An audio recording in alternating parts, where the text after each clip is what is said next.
Salut, c'est Val. Aujourd'hui, on parle des changements d'adresse lorsqu'on déménage. Comme tu sais, le 1er juillet arrive à grands pas et comme plus de 65 000 Québécois, tu vas peut-être déménager bientôt.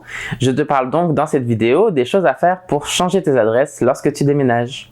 Donc lorsqu'on déménage, il faut contacter plusieurs organismes pour faire son changement d'adresse. Le premier auquel j'ai pensé, c'est le gouvernement du Québec, qui regroupe la Société d'assurance automobile du Québec, la Régie d'assurance maladie du Québec, Revenu Québec et bien d'autres organismes. Un truc qui est vraiment génial au gouvernement du Québec, c'est qu'ils ont mis en place un site qui te permet de changer toutes tes adresses en une seule déclaration. Je te mettrai le lien dans la description. Je t'invite à y aller. Moi, je l'ai fait lors de mon dernier déménagement. Ça fonctionne super bien et comme ça, toutes tes adresses seront mises à jour automatiquement auprès du gouvernement du Québec. Puisqu'on doit changer son adresse auprès du gouvernement du Québec, il faut également le faire auprès du gouvernement du Canada, notamment pour l'Agence du revenu du Canada, Service Canada et pour ma part, vu que je suis immigré au Canada, Immigration et Citoyenneté Canada. Pour ce faire, tu peux accéder à mon dossier sur chacun de ces sites et mettre à jour ton adresse. Tu vas voir, c'est vraiment assez simple. Un autre endroit où il est très important de faire ces changements d'adresse, c'est auprès de son institution financière. Dans la plupart des cas, tu vas pouvoir le faire en ligne via ton dossier sécurisé. Puisqu'on parle de son institution financière, n'oublie pas également de faire le changement d'adresse auprès de tes compagnies de carte de crédit. Pour ma part, j'avais Visa Desjardins et Costco, Mastercard.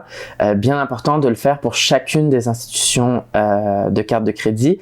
Et fais attention parce que si tu changes ton adresse auprès de ton institution financière régulière, elle ne fait pas forcément le changement auprès de ton institution de carte de crédit. Donc bien t'assurer de faire les deux séparément si c'est le cas pour toi. N'oublie pas également de faire ton changement d'adresse auprès de ton assureur ou tes assureurs. On parle notamment à l'assurance habitation, assurance automobile, assurance maladie pour certains. Donc bien important de tous les contacter pour les aviser que tu as changé d'adresse. Tu peux généralement le faire directement en ligne sur ton dossier sécurisé. Encore une fois, si ton assureur est relié à ton institution financière, fais bien attention parce que si tu changes ton adresse auprès de ton institution financière, il ne fait pas forcément le lien avec sa compagnie d'assurance qui est pourtant la même enseigne. N'oublie pas également d'aviser les professionnels de la santé que tu côtoies régulièrement de ton changement d'adresse. On parle ici notamment de ta pharmacie, de ton dentiste, de ton médecin de famille, etc. C'est bien important de penser à mettre tous ces dossiers-là à jour. De même, n'oublie pas d'aviser ton employeur de ta nouvelle adresse ou tes employeurs et peut-être aussi tes anciens employeurs, surtout ceux auxquels tu aurais pu travailler dans l'année. La plupart du temps, maintenant, les employeurs ont des espaces sécurisés sur lesquels on peut récupérer nos talons de paye ou nos documents fiscaux. Mais ça arrive que des fois, lorsque tu quittes l'entreprise ou que tu n'as plus de lien d'emploi avec cette entreprise, cet accès-là est clôturé. Donc, ils vont devoir t'envoyer des documents par courrier. Donc, bien important d'aviser ton employeur actuel ou tes employeurs actuels ainsi que tes employeurs passés, notamment ceux avec qui tu as travaillé durant l'année fiscale. C'est vraiment important qu'ils mettent à jour tes coordonnées dans ton dossier d'employé. Enfin, l'autre place où il est important de faire ces changements d'adresse, c'est tout ce qui concerne nos abonnements. Par exemple, vos forfaits cellulaires, vos forfaits pour la télé ou Internet, quoique généralement, vous faites aussi transférer votre ligne, donc le changement d'adresse se fait automatiquement. Mais bien important de vérifier que votre adresse de facturation a bien été changée.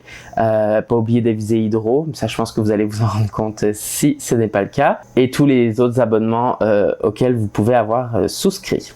Un service très pratique que j'ai utilisé lors de mon dernier déménagement, c'est le service de réacheminement du courrier de Post Canada. Donc en fait, Post Canada se charge de réacheminer le courrier qui a été expédié à votre ancienne adresse vers votre nouvelle adresse. C'est un service payant pour une personne seule qui déménage dans la même province. Ça va vous en coûter 85 $. Si vous êtes une personne seule qui déménageait dans une autre province, ça vous en coûté en 2020 106,55 $. Et toujours si vous êtes une personne seule, mais que cette fois-ci vous déménagez à l'étranger, donc ailleurs qu'au Canada, ça va vous coûter 244,35 $. Si jamais vous êtes plusieurs dans votre domicile à devoir faire votre changement d'adresse, par exemple votre conjointe ou votre coloc, vous déménagez ensemble à une nouvelle adresse, vous pouvez ajouter une personne sur le service de réacheminement du courrier. Pour ce faire, ça vous coûte 3 $ de plus par personne si vous déménagez à l'intérieur du Canada et 5 $ de plus par personne si vous déménagez à l'extérieur du Canada. Pour s'inscrire au service de réacheminement du courrier, je vous mettrai le lien de Post Canada en barre d'infos. Vous allez voir, c'est vraiment assez simple. simple. Vous remplissez le formulaire, vous payez et vous êtes inscrit pour 1 an. Vous avez aussi la possibilité de vous inscrire seulement pour 4 mois, mais moi je vous recommande 1 an, comme ça vous êtes sûr que en 1 an vous avez fait le tour de tout la roue. Et dans mon cas, ce que j'avais fait, c'est que les courriers qui m'étaient réacheminés, j'ai contacté l'organisme qui m'avait envoyé le courrier pour mettre à jour mon adresse, ce qui m'a permis au bout d'1 an d'avoir l'ensemble de mes adresses totalement à jour. Enfin, un autre service que je vais vous parler qui est totalement gratuit, puis je précise que je ne suis pas en partenariat avec eux, ils me connaissent même pas, mais j'ai trouvé ce service-là lorsque je faisais mes recherches pour cette vidéo. Ça s'appelle Moving Waldo. Moving Waldo, qu'est-ce que c'est? C'est un service de conciergerie en déménagement. C'est une entreprise 100% québécoise qui est basée à Montréal. C'est en fait une plateforme web centralisée qui vous permet de gérer toutes les étapes de votre déménagement, que ce soit de la recherche de cartons, de la location d'un véhicule pour un déménagement, ou encore de trouver une entreprise de déménagement pour venir faire votre déménagement. Moving Waldo vous aide également à faire des soumissions auprès des assureurs habitation, auprès des services internet, téléphone et télévision pour vous assurer d'avoir le meilleur prix possible pour votre nouveau logement. En gros, ça simplifie l'ensemble des démarches administratives que vous aurez à faire pour votre déménagement, en plus d'avoir un suivi en temps réel et d'un conseiller qui est là pour vous aider si jamais vous en avez besoin. Moving Waldo est 100% gratuit pour les utilisateurs.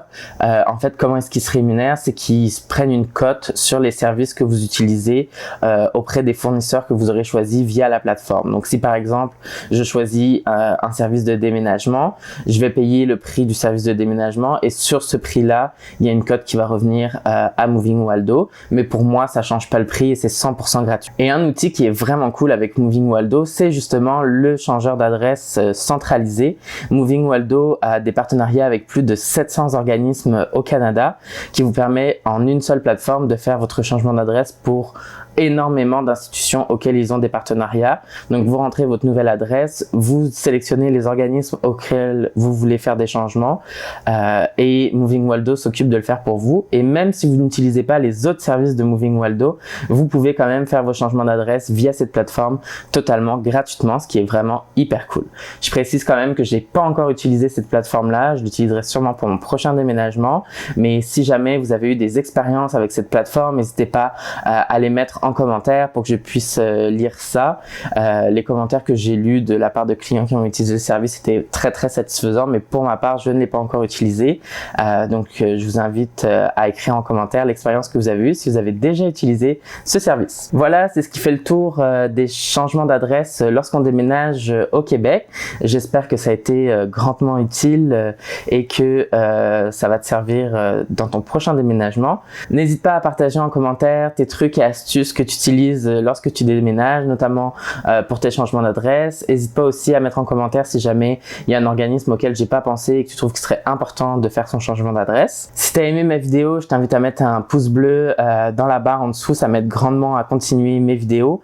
Si jamais tu n'es pas encore abonné à la chaîne, je t'invite également à t'abonner et à activer les notifications pour que tu puisses savoir lorsque je sortirai ma prochaine vidéo. Tu peux aussi me suivre sur Instagram, je te mettrai le lien juste ici pour voir un petit peu l'envers du décor lorsque je tourne mes vidéos.